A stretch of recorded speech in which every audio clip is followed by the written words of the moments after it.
Hello everyone, welcome to Let's Learn Together. Here I share my notes and brief explanations of various topics centered around geography and its other subdisciplines. You can find different sections of various subdisciplines in the playlist of the channel. If you are new to this channel, then do subscribe and support us by sharing your valuable feedback. You can also connect to us through YouTube, Facebook, or Instagram under the handle Let's Learn Together. Hello everyone, welcome back to new video and आज हम discuss करेंगे class 6 की geography NCERT का chapter 5 which is major domains of the earth. इसमें हम environment के जो हमारे तीन मेन कंपोनेंट्स है जिसकी वजह से लाइफ पॉसिबल है हमारे प्लैनेट पर, उसको हम डिस्कस करेंगे। तो जो तीन मेजर कंपोनेंट्स है एनवायरनमेंट के, जिससे हमारा पूरा जो एनवायरनमेंट है वो बना है, पूरे प्लैनेट का जो एक समीकरण है वो हुआ है। Those three main components are lithosphere which is land, hydrosphere refer to water and then is atmosphere which is air। जब ये तीनों आपस में इंटरैक्ट करते हैं तब हमारे पास एक चौथा जोन बनता है जहां पर लाइफ जो है वो पॉसिबल हो पाई है किसी भी ऑर्गेनिज्म के लिए। तो जब ये आपस में तीनों इंटरैक्ट करते हैं, सपोज हम ये स्फेयर्स में देख लेते हैं, ये तीन हमारे पास मेजर कंपोनेंट्स आ गए, land, water and air which is lithosphere, hydrosphere and atmosphere. जब ये तीनों आपस में इंटरैक्ट करते हैं तो ये एक चौथा जोन बनता है जिसको हम बोलते हैं बायोस्फेयर, जहां पर जो है लाइफ पॉसिबल हो पाई है। अर्थ के पास ये तीनों चीजें मौजूद थी, तीनों कंपोनेंट्स थे, इन्होंने आपस में इंटरैक्ट किया, बायोस्फीयर बना। उसी वजह से जो है हमारा जो प्लैनेट है वो यूनिक है, यहाँ पर लाइफ सस्टेन कर पाई है। अब इस यूनिट में हम इन तीनों कंपोनेंट्स की ही बात करेंगे एक एक करके। सबसे पहले हम देख लेते हैं लिथोस्फेयर। अब जब हम लिथोस्फेयर की बात करते हैं तो जैसे मैंने आपको पहले बताया, लिथोस्फेयर मतलब लैंड। जितना भी लैंड एरिया है हमारे पूरे प्लैनेट पर, जितना भी लैंड मास है, दैट कम्स अंडर लिथोस्फेयर। अच्छा, अब ये जो लैंड मास है, ये जो सॉलिड पोर्शन है अर्थ का, ये दो हिस्सों में डिवाइडेड है या कैटेगराइज्ड है। एक है कॉन्टिनेंट वाला, दूसरा है ओशनिक फ्लोर्स। तो हमारे पास दो मेन चीजें आ गई लिथोस्फेयर में, कॉन्टिनेंट्स एंड ओशियंस। अब एक एक करके हम देखते हैं कॉन्टिनेंट्स क्या है एंड ओशियंस क्या है। कॉन्टिनेंट्स की जब हम बात करें तो हमारे पास 7 मेजर कॉन्टिनेंट्स हैं हमारे पास। First is North America, South America, Africa, Europe, Asia, Australia and last but not the least Antarctic. ये 7 हमारे पास कॉन्टिनेंट्स हैं, मेजर कॉन्टिनेंट्स हैं, या कहें तो मेजर लैंड मासेस हैं। एक एक करके अब हम देखते हैं इन कॉन्टिनेंट्स के बारे में। तो starting with Asia, Asia is the largest continent. जो एशिया हमारा लार्जेस्ट कॉन्टिनेंट है आउट ऑफ ऑल 7। जितना भी टोटल लैंड मास है अर्थ का, उसका 1/3 हिस्सा, 1/3 comes under Asia. Tropic of Cancer passes right through Asia, Asia से होकर गुजरती है। एंड एशिया एंड यूरोप का जो लैंड मास है वो कनेक्टेड है, बट उसको डिवाइड किया गया, उसको डिवाइड करने वाली हमारी एक माउंटेन रेंज है विच इज यूरल्स। ये यूरल्स ही है जो एशिया एंड यूरोप के लैंडमास को जो है डिवाइड करती है। अच्छा, कई बार क्या होता है, जब रेफर किया जाता है यूरोप एंड एशिया के लिए तो इनको कई बार साथ में भी रेफर किया जाता है, तब एक टर्म यूज होती है Eurasia, which is Europe plus Asia. अब हम बात करते हैं यूरोप की। एशिया के कंपैरिजन में जो यूरोप है उसका लैंडमास कम है, it is smaller than Asia. Asia के वेस्ट साइड पर लाई करता है Europe and Arctic circle passes है। जैसे एशिया से ट्रॉपिक ऑफ कैंसर गुजरती है, वैसे ही यूरोप से भी आर्कटिक सर्कल पास होता है। यहाँ पे तीन जो यूरोप है वो सराउंडेड है तीन वाटर बॉडीज से। एंड वो तीन वाटर बॉडीज कौन सी हैं? Arctic ocean, Atlantic and Mediterranean. ये तीनों जो वाटर बॉडीज हैं इन्होंने यूरोप को सराउंड किया हुआ है। उसके बाद आते हैं हम हमारे थर्ड कॉन्टिनेंट पे, which is Africa. This is the second largest continent. Asia के बाद सबसे ज्यादा लैंडमास अगर किसी कॉन्टिनेंट के पास है then that is Africa. Equator, Tropic of Cancer, and Tropic of Capricorn. All the three main latitudes pass right through Africa. Africa इतना बड़ा है कि equator, Tropic of Cancer and Capricorn तीनों यहाँ से होकर गुजरते हैं। And water bodies surround this continent. ये जो कॉन्टिनेंट है, अफ्रीकन लैंडमास है, इसके चारों तरफ कोई ना कोई वाटर बॉडी है। वाटर बॉडीज ने इसको चारों तरफ से घेरा हुआ है। तो एक बार हम वाटर बॉडीज देख लेते हैं अफ्रीका के सराउंडिंग कौन कौन सी है। First is Atlantic, then is southern sea, उसके बाद Indian ocean and last Mediterranean. इन चारों वाटर बॉडीज ने अफ्रीका को चारों तरफ से घेरा हुआ है। अब अफ्रीका के बाद हम आते हैं नेक्स्ट कॉन्टिनेंट पे, that is North America. It is third largest continent and ये कंप्लीटली नॉर्थ वेस्टर्न हेमिस्फेयर में लोकेटेड है। एंड ये भी तीन तरफ से यानी कि तीन साइड्स से ओशियन से कवर्ड है। एंड यहाँ पर हमारे जो तीन ओशियन है वो कौन कौन से हैं? Pacific, Arctic and Atlantic. ये तीन ओशियंस है जिन्होंने नॉर्थ अमेरिका को तीन तरफ से कवर किया हुआ है। After north America comes south America which is in southern hemisphere and it is surrounded bye Pacific and Atlantic ocean. जो अच्छा कुछ फीचर्स हैं साउथ अमेरिका के भी हमारे पास। जो वर्ल्ड की लार्जेस्ट माउंटेन रेंज है which is Andes, it is located in south America. उसके अलावा जो वर्ल्ड की लार्जेस्ट रिवर है Amazon, that is also found in south America. तो ये कुछ फीचर्स है साउथ अमेरिका के जो हमारे पास मौजूद हैं। इनफैक्ट जो अमेज़न फॉरेस्ट है which is the densest forest वो भी साउथ अमेरिका ब्राजील में है। Now next comes Australia. It is the smallest continent, सबसे कम लैंडमास है इस कॉन्टिनेंट का। ये एक आइलैंड कॉन्टिनेंट है यानी कि चारों तरफ से वाटर, एक आइसोलेटेड लैंडमास है। And it is completely in southern hemisphere. Southern hemisphere में जो है ये लोकेटेड है। After this comes Antarctica.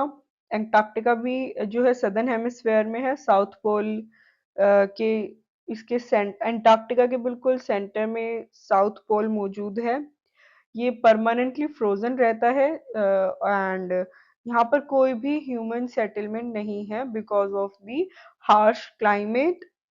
लेकिन काफी सारे रिसर्च स्टेशंस जरूर मौजूद हैं यहाँ पर। जैसे कि अगर हम अपने कंट्री की बात करें तो इंडिया के भी रिसर्च स्टेशंस एंटार्क्टिका में मौजूद हैं, विच आर मैत्री एंड दक्षिण गंगोत्री। ये हमारी कंट्री के रिसर्च स्टेशंस हैं जो एंटार्क्टिका में मौजूद हैं। कॉन्टिनेंट्स हो गए हमारे पास। अब हम आते हैं वाटर बॉडीज पर। तो जैसे मैंने आपको पहले भी बताया था, what is hydrosphere? It is basically water on planet. And earth जो पूरा हमारा प्लैनेट है 71% of earth is covered with water and other 29% is land. इसी वजह से अर्थ को ब्लू प्लैनेट भी बोला जाता है, बिकॉज मेजर पोर्शन वाटर से कवर्ड है, which gives slight blue appearance to our planet. अच्छा, अब जब हम वाटर की बात करते हैं तो हम सिर्फ ओशियंस की बात नहीं करते, we talk about water in all forms. हम हर तरह की प्रेसिपिटेशन को भी इंक्लूड करते हैं इधर वाटर में। अच्छा, अब जो वाटर मौजूद है हमारे प्लैनेट पर, 90 उसका जो टोटल वाटर है उसका 97% सिर्फ ओशियंस में है, and it is salty. Salty water है वो ओशियंस में, which is not very good to use, और काफी हद तक वो यूज में नहीं आ सकता है। Now if we talk about for human use, there is very small amount of fresh water which is available for human use. अब हमने ओशियंस की बात की है तो हम आ जाते हैं मेजर ओशियंस पे जो हमारे मौजूद हैं। 5 मेजर ओशियंस हैं हमारे पास। First one is Pacific. It is the largest water body, और या कहे तो लार्जेस्ट ओशियन, एंड जो अर्थ का डीपेस्ट पार्ट्स हैं वो भी इसी ओशियन में मौजूद हैं। आफ्टर जो डीपेस्ट पार्ट है विच इज मैरियाना ट्रेंच, वो यहाँ पर ही मौजूद है। ये ऑलमोस्ट सर्कुलर है, सर्कुलर रिजेम्बलेंस है इस ओशियन की, and it is surrounded by 4 continents, and those continents are Asia, Australia,